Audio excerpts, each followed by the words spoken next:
CCTV dito mga kapatid, ang pagpasok sa isang tao sa simbahang Katoliko. Kung din, nakita ninyo, winasak niya ang imahe ng mga larawan ng mga santo at nakabalot pa ito. Ito, grabe talaga ang galit niya.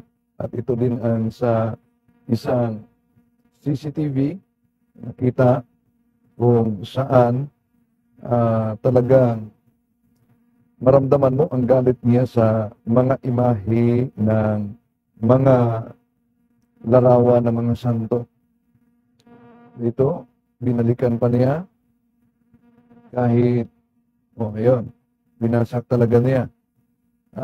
Di lang yan, yun, grabe, no? Ang pagwasak. Ito ang resulta sa naturang larawan. Isa ding babae na nakunan ng CCTV na pumasok sa loob ng simbahang Katoliko. Yun, patingin-tingin pa siya. Ito na kanyang ginawa. Itinutumba niya ang cross. Grabe. Yun. At tumakbo. Dali siyang tumakbo. At grabe ang kanilang atake. Kung maalala niyo sa lahat ng mga sikta, ang simbahang Katoliko, lalo na ang mga imahe ng mga santo ang binanatan. Pati na sa mga ministro ni Felix Manalo, ganyan ito. Basahin po namin sa mga aklat mismo ng Iglesia Katolika kasi baka paratahan tayo, kapatid na Victor, na ito ang kanilang paninindigan, ito po ang paniniwala ng Iglesia Katolika tungkol sa kanilang mga gawain. Itanong natin, sa kanilang cardinal mismo, meron ba, kapatid na Victor, o walang iniukol na pagsamba sa mga larawan sa loob ng Iglesia Katolika? Gaya nga po ng binanggit ninyo, aklat po nila ang babasahin natin. Ito po ay The Faith of Our Fathers. Ang sumulat po nito isang kardinal na si James Gibbons. Kinagalog ito ni Rufino Alejandro. Sa pahina 200, ganito ang sinasabi sa kanilang aklat. Sa ganitong kahulugan, sa pagkakilala ko, bumabanggit ang mga manunulak na eskolastiko hinggil sa gayon ding pagsambang iniuukol sa mga larawan ni Kristo na parang kay Kristong Panginoon natin na rin. Sapagkat ang gawang kung tawagin ay pagsamba sa isang larawan ay tunay na pagsamba kay Kristo na rin sa pamamagitan ng pagyukod sa harap ng larawan na parang sa harap ni Kristo na rin. Inaamin po ng kardinal ng Iglesia Katolika na sa kanila ay merong gawang kung tawagin ay pagsamba sa larawan. Yan. Alam niyo ba mga kapatid na itong dalawang aklat ginagamit nila, Early Christian Arts at ang pananampalataya ng ating mga ninuno. Alam niyo ba na may ginawang pandaraya ang mga ngaral ni Felix Manalo sa paggamit sa naturang aklat?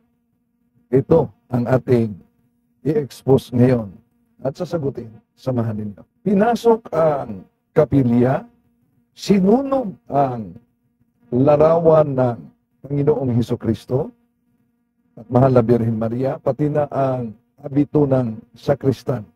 Ito, napaulat. Sunog ang muka ng imahen ni Jesus na nasa krus at ang muka ng rebulto ng Mother of Perpetual Help ng So, imagine, dito makita ninyo mga kapatid na grabe galit nila. No? Larawan ng mga santo ay sinunog talaga. No? Pinasok, sinunog. Buti na lang din nasunog ang buong kapilya. Sinunog gamit ang kandila ang mga abito ng sakristan. Kaninang umaga sa loob ng isang kapilya sa Pagudpod, Ilocos Norte. Sa Diocese of Lawag ito, napaulat ito noon mga kapatid. Sunog din ang mga damit ng sakristan at halos maabuna ang mga tera sa altar. Sabi ng Diocese of Lawag, sinira ng mga hindi pa nakikilalang salarin ang kandado sa likod na bahagi ng kapilya doon dumaan. So, di lang layunin nila pagnanakaw. Ang layunin talaga nila, una, gusto nilang maramdaman ng mga sumasampalatayang Katoliko ang galit sa ginagawa nila. Pero pagdasal natin sila mga kapatid. Dahil yung imahe mismo ng Santo Cristo at Mahal na Birhen Maria, larawan yan na nagpaalala ay puntarya sa pagsunog nila. Kandila umano ang ginamit sa pagsunog. Para sa simbahan, matinding paninira at pambabastos sa pananampalatayang Katoliko. So, kung maalala ninyo, merong mga larawan, may larawan din si Felix Manalo. May larawan din yung ibang mga founders ng iba't ibang sikta. Pero may nakita ba kayo sa social media na yung mga imahe ng mga founders na tatag lamang ng tao ay winasak, nilapastangan tulad sa napaulat na ito na larawan ng Mahal na Birhen Maria na ang mukha ay sinunog pati na ang imahe ng Santo Cristo. Ang ginawa ng mga salarin. Very unfortunate kasi kahapon it's Red Wednesday.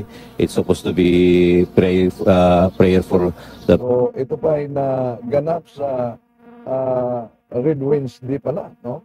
Sandali. Iba ang busis daw umano sa microphone. O adjust muna tayo, adjust muna tayo. Okay. Pinasok, sinunog ang imahe. people na members ng Catholics na being persecuted. So we could say it's a tatamot of persecution para sa atin ito. Iniimbestigahan na raw ng pulisya kung sino ang nasa likod ng panununog. So mas mabuti at maganda na yung mga simbahan talaga may mga CCTV. Para tulad dito, pinasok ng isang tao, Lenten season talaga ngayon. Dahil nakaka-cover pa ng violet na mga tila ang mga imahin, pero may isa na nakatingin lang, no? Di naman niya lumabas siya. Swerte siya, di si FD ang nandyan. Grabe talaga galit niya sa mga larawan, no? Yun, wasak talaga, Grabe talaga galit niya sa mga larawan, mga kapatid. Yan, Yan talaga. So, at last, may isa pang babae dito. Yon, nakita ninyo. Dito nyo makita ang galit nila. So, pinasok ang simbahan. Bandang Mexico, Brazil. Ito. Yon. Pinasok na naman. At yun talaga, ang Santo Cristo. Yun. Biglang to. Yung audio na naman natin. Okay, biglang tumakbo, no? Grabe talaga ang init nila sa pananampalatayang Katoliko. Nakita nyo ba, tatalakayin natin sa susunod, nakita nyo ba yung nangyaring consecrated host na nilapastangan ng pare ng Satanic Church? Consecrated host yan. Buti na lang na may isang Katoliko na biglang inagaw niya ang consecrated host na nilapastangan. Dito ninyo makita, mga kapatid, na ang simbahang Katoliko ang tunay na simbahang tatag ng ating Panginoon Jesucristo at real presence talaga ang consecrated host. Kaya nga, yung mga Satanic Church at iba pa mga anti-Katoliko, nagkaisa sila laban sa simbahang Katoliko. Pero, ipanalangin po natin sila. Ngayon, ito ang banat ng mga ministro ni Felix Manalo. Gamit ang mga aklat Katoliko, pero ito munang 2 aklat at ipagpatuloy natin ito sa susunod bago tayo papasok sa punto por punto. Dahil may